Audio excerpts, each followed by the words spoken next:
বিশ্বাস করেন ভাবি, হুবহু রাকিব ভাইয়ের মতো। রাকিব ভাইয়ের মতো কি, ওটাই রাকিব ভাই। আমার কথাটা একটু বিশ্বাস করেন। বিশ্বাস করবো আপনার কথা? কি বলতেছেন ভাবি? আমি তো আমার হাজবেন্ডকে চিনি, তাই না ভাবি? আমার হাজবেন্ড মেয়ে মানুষের আশেপাশে ঘেসতেই পারে না, ঘেসলে 100 হাত দূরে চলে যায় এক লাফ দিয়ে। ভাবি গো, পুরুষ মানুষের কোনো বিশ্বাস নাই। এরা বাইরে এক, ভিতরে আরেক। কি করতেছো তুমি?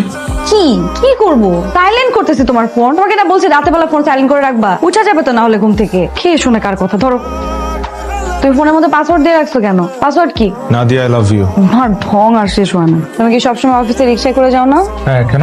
এমনি মাঝে মধ্যে দেরি হয়ে গেলে তখন অফিসের গাড়িতে যাই। অফিসের গাড়ি মানে? মানে কোনো বড় জিপে করে যাও? বড় জিপ কই পাবো? ওই অফিসের একটা আছে, মাইক্রো নন এসি, স্টাফদের আনা নেওয়ার জন্য। মাঝে মধ্যে বেশি দেরি হয়ে গেলে ওটারে ফোন দেই, রাস্তা দিয়ে উঠে যাই। সুন্দরী মেয়ে কই পাবো? না, আগেই বুঝছিলাম মাহফুজা ভাবির মাথায় গন্ডগোল। কার মাথায় গন্ডগোল? মাহফুজা ভাবির কাছ থেকে উনি বাসায় আসছিল, এসে উল্টাপাল্টা কথা। হ্যালো, আসসালামু আলাইকুম স্যার। ওয়ালাইকুম সালাম। জেরিন, জি স্যার। শুনেন, একটা কাজ করেন, আজকে আমাকে নিতে আসতে হবে না, আমি আমার মতো চলে আসতেছি, আপনারা আপনাদের মতো চলে যান। Okay sir, okay, let's move. আর রিক্সা ওইদিকে চলেন। হ্যালো ভাবি, আজকে আমার সব সন্দেহ দূর হয়ে গেছে ভাবি। আজকে আমি শিওর হয়ে গেছি ভাবি। কি হয়েছে ভাবি? কি শিওর হয়েছেন আপনি? ভাবি গো, আমি শিওর ভাবি আপনার সংসার ভাঙছে। কি বলেন ভাবি আপনি এগুলা? শোনেন না ভাবি, যে রাকিব ভাই যখন বের হইছে, আমি রাকিব ভাইকে ফলো করছি। রাকিব ভাই মনে হয় একটু বুঝে গেছে। আমি মাম্মা, আমরা নানুর বাসায় যাব না? যাব। এক্সকিউজ মি, আমি মিস্টার রাকিবের সাথে দেখা করতে আসছি। আমি মিসেস রাকিব। Sure ma'am. উনি কে আছেন? ভাবি আপনি এখানে? ও ভাই, আসসালামু আলাইকুম। কি মনে করে? আসলাম আর কি, রাকিবের সাথে দেখা করতে। ও আছে, অ্যাকাউন্ট রুমের দিকে আছে। ভাবি আপনি একটু ওয়েট করেন, আমি দেখছি। This is absurd. আপনার অডিট টিম চেঞ্জ করেন, রিপোর্টে অনেক ভুলভাল আছে।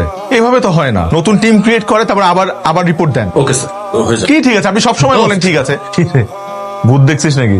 আরে তার থেকেও সিরিয়াস, ভাবি আসছে। কার ভাবি? তোর ভাবি। আরে আমার ভাবি। তোর ভাবি মানে নাদিয়া? নাদিয়া অফিসে আসছে? আমাকে তো বলে নাই।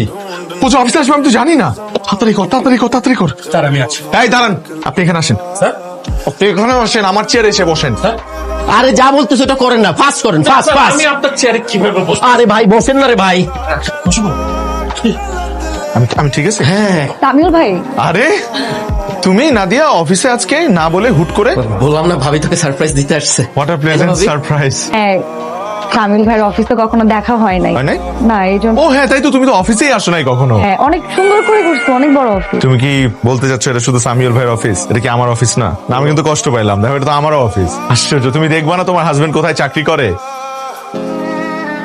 ডাক্তার কি বললো? ডক্টর দেখালাম, ডক্টর বললো যে কিছু টেস্ট করাতে হবে আর ওষুধ লিখে দিচ্ছে। তুমি চলো না, তোমার রুমে গিয়ে বসি, তুমি কাজগুলো শেষ করো, তারপর একসাথে দাওতে যাবো। বসতে হবে না ভাবি। না মানে ওই যে কই যেন যাবেন বললেন, অপেক্ষা করে কি হবে? তুই আর ভাবি বের হয়ে যান এখনই। হ্যাঁ হ্যাঁ হ্যাঁ, কিন্তু দোষ, আমাদের দাওয়াত তো সন্ধ্যায়। দাওয়াত সন্ধ্যায় তো এখনই বের হয়ে যাবি। ভাবির সাথে একটু লাঞ্চ করলি, একটু গিফট কিনলি, বাবুকে নিয়ে একটু পিছু পার্কে গেলি। ঠিক আছে, কিন্তু আমার অফিসে তো অনেক কাজ। আমি সব সামলে নিবো, আমি তোর বন্ধু না? তোর মতো বস যদি প্রত্যেকটা মানুষ পাইতো রে। দেখো কি করতেছো তুমি? কে?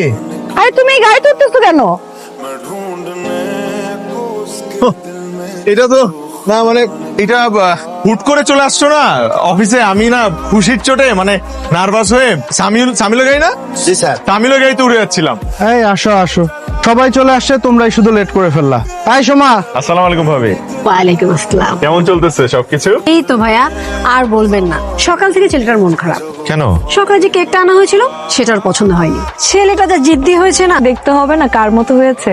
আমার ভাইকে কম জেদি নাকি? শোন, তোকে একটা কথা বলি, পুরুষ মানুষের জেদ থাকার দরকার আছে। জেদ কিন্তু খারাপ কিছু না। জেদ না থাকলে তোর হাজবেন্ডের মতো সারা জীবন ম্যানেজারই করে বেড়াইতে হবে।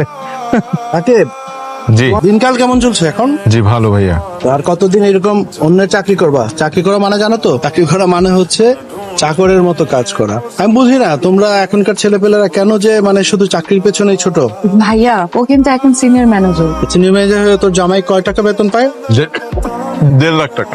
শোনো, বাকিটা জীবন এরকম মধ্যবিত্তের মতো কাটাই দিও না। তুই চেষ্টা চরিত্র করো, ব্যবসা মনোযোগ দাও। দেখো কি আমার ট্যাপটা ভেঙে ফেলেছে, দেখো ওপেন হচ্ছে না। হাই হাই, এটা তুমি কি করছো পিউ? তুমি জানো এটার দাম কত? ওর খালা অস্ট্রেলিয়া থেকে এটা পাঠিয়েছে, 1 লাখ টাকা দাম। হ্যাঁ, বৌমা, বাচ্চা মেয়ে, ওকে এত কিছু বোঝে? নাদিয়া, বলো, শুনতেছি। তুমি কি কোনো কারণে রাগ করছো? তো রাগ করবো না তো কি করবো? হ্যাঁ, ভাইয়া ভাবিরা কি পরিমাণে অপমান করলো সবার সামনে।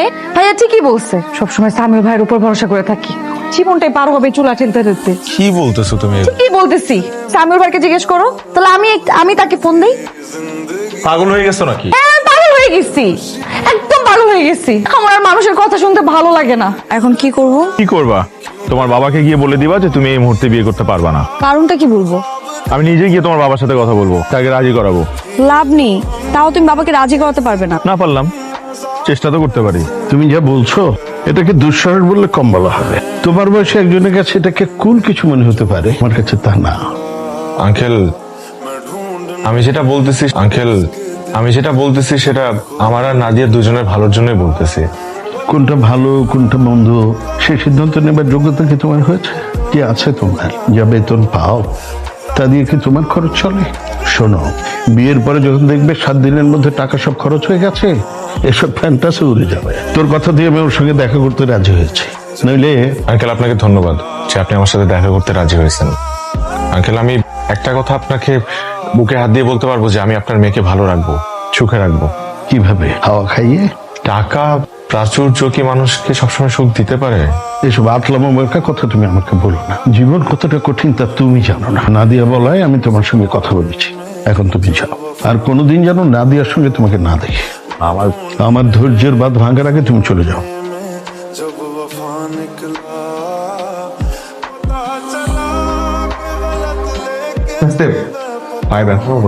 বাচ্চার ঘরে বইয়ের পা ভাঙা, আমি বোধহয় পৃথিবীতে প্রথম। কিন্তু তুমি যদি আমার সাথে পালায় না আসতা, তাহলে তো আমি ভাঙা মন নিয়ে শহরে শহরে দেবদাসের মতো ঘুরে বেড়াতাম। ইস, কি আমার দেবদাস রে। আপাতত কালকে মিটিংটা নিয়ে আমরা প্রেজেন্টেশন রেডি করি। কালকে মিটিংটা সেট করে ফেলেন 2টার সময়। জি স্যার। হ্যাঁ বলো। বাবা আমাকে ফোন দিছিল, তুমি নাকি নতুন একটা ট্যাব কিনে জোনাইদের জন্য পাঠিয়েছো। পাঠাইছি তো। কেন, কি হয়েছে? তুমি টাকা কোথায় পাইছো ট্যাব কেনা? টাকা সামিউল দিছে। কালকে ঘটনা শুনে ও খুব রাগ করছে, তাই ও আমাকে টাকা দিছে আর আমি টাকা দিয়ে একটা ট্যাব কিনে পাঠিয়ে দিছি। আমি জানতাম এটা সামিউল ভাইয়েরই কাজ হবে। মামা, মামা, কি হয়েছে মামা? কি হয়েছে পিউ? হ্যালো নাদিয়া। যা সন্দেহ করেছিলাম তাই, আপনাদের বাচ্চার হার্টে একটা ছিদ্র আছে। হার্টে ছিদ্র মানে? হঠাৎ করে হার্টে ছিদ্র কোত্থেকে আসলো? না, হঠাৎ করে না, এটা জন্মগত। আমার মেয়ের কি হবে?